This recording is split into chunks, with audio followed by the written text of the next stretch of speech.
Hey everyone, today I'm going to show you how to apply for an Argentina tourist visa. This is very helpful for anyone planning a trip and wanting a simple idea of what the visa is for and how the process usually works.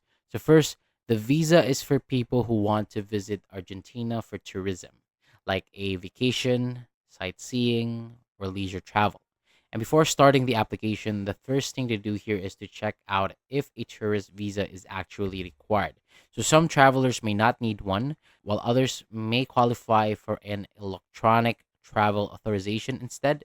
That's why it's very important to confirm which option applies. So once that is clear, the next step here is to prepare the required documents. So this usually includes a valid passport, passport photos, a completed visa application form, proof of financial support, a round trip flight reservation, and hotel booking or travel plans.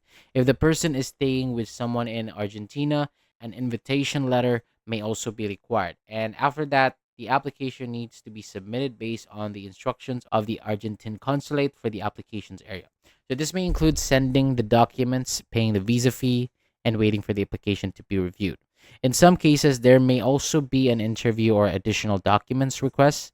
If the traveler qualifies for the electronic travel authorization instead of the regular tourist visa, the process is usually done online by filling out the form, paying the required fee, and waiting for approval. And that's the basic walkthrough for applying for an Argentina tourist visa. So the main thing here is to check the correct visa type first, prepare the documents carefully, and review everything before submitting the application. So that is all for today. Thank you so much for watching. For more videos like this, hit the subscribe button below, and I'll see you on the next video.